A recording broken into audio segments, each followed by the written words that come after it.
یہ جو بڑے بڑے خسارے ہیں، یہ ہر ان ملک کو آپ اٹھا کے دیکھ لیں جو غریب ملک ہے. میں آپ کو آج دعوے سے کہتا ہوں کہ ایک ایک دنیا میں مقروض اور غریب ملک دیکھ لیں جدھر غربت زیادہ ہے. ہر جگہ ادھر اسی طرح کے ڈاکو ملک کے اوپر بیٹھ کے پیسہ چوری کر کے ملک کا پیسہ باہر لے کے جا رہے ہوں گے. کبھی بھی قوم اس لیے غریب نہیں ہوتی کہ اس میں وسائل کی کمی ہے. کبھی قومیں غریب نہیں ہوتی وسائل کی کمی سے. سوئٹزرلینڈ ہے ہی نہیں وہاں وسائل. کوئی بتائے کہ وہ کیسے دنیا کا سب سے خوشحال خطہ ہے؟ کیونکہ سوئٹزرلینڈ میں قانون کی بالادستی ہے. سوئٹزرلینڈ میں کوئی سوچتا ہی وہاں کوئی چوری نہیں ہے، کوئی قبضہ گروپ نہیں ہے، کوئی وہاں ان کا سربراہ کی جرت نہیں ہے کہ ملک کا پیسہ چوری کر کے باہر لے کے جائے. ادارے مضبوط ہیں. اور یہ ہماری اب سٹرگل ہے میرے پاکستانیوں. ہماری جو سٹرگل ہے وہ اس ملک کو ایک قانون کی بالادستی کے اوپر کھڑا کرنا ہے، ایک فلاحی ریاست بنانا ہے جو کہ اپنے کمزور طبقے کو اوپر اٹھائے گی. اور مدینہ کی ریاست میں انہی دو اصولوں کے اوپر وہ ایک قوم کھڑی ہوئی تھی جس نے دنیا کی امامت کی تھی. وہی دو اصول تھے. قانون کے اوپر کوئی نہیں تھا، قانون کی بالادستی تھی، سب قانون کے نیچے تھے. اور دوسرا، دنیا کی تاریخ کی پہلی فلاحی ریاست بنائی گئی تھی. اور ان اصولوں پہ پاکستان کو کھڑا ہونا چاہیے تھا. تو اللہ کا شکر ہے کہ ہم اس راستے پہ نکل چکے ہیں. پہلا ہمارا یہ بہت بڑا ایک اساس پروگرام ہے، ایک کامیاب جوان پروگرام ہے.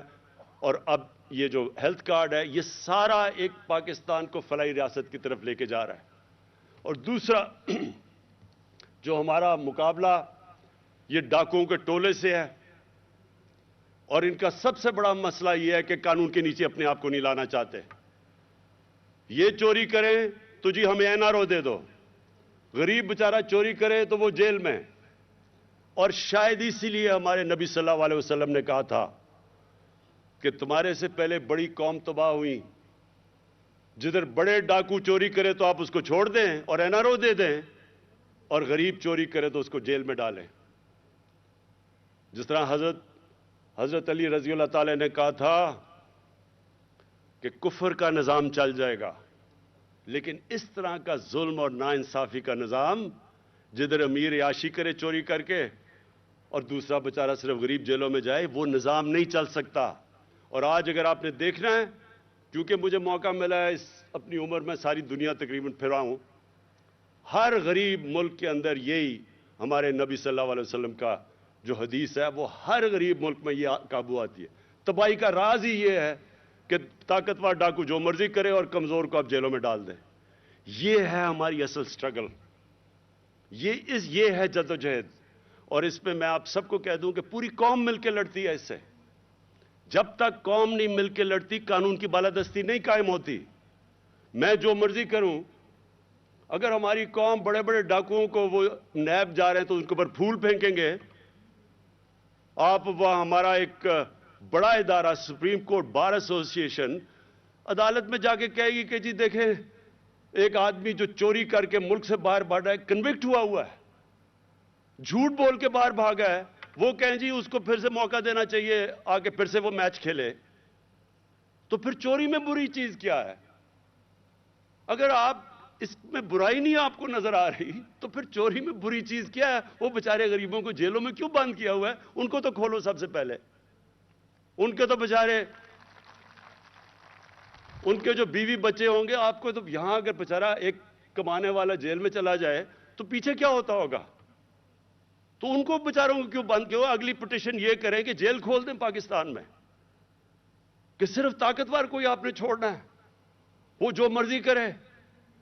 اربوں روپے کی پراپرٹیز میں لندن بیٹھے ہوئے ہیں، دونوں بیٹے باہر، اربوں روپے کی پراپرٹیز. میں لندن جانتا ہوں، سب سے مہنگا لندن یورپ میں سب سے مہنگا شہر ہے. لندن کی سب سے مہنگی جگہ کے اوپر ان کے گھر ہیں، اربوں روپے کے گھر ہیں. بچوں کو باہر باہر بھجوا دیا ہے. 3 دفعہ ملک کا پرائم منسٹر سے پوچھے جی کہ بچوں کے پاس اربوں سے روپیہ کدھر سے آیا؟ کہتا جی مجھے تو نہیں پتا، میرے بچوں سے پوچھو. بچوں سے پوچھنے جائے وہ کہتے جی ہم تو پاکستان کے شہری نہیں ہیں.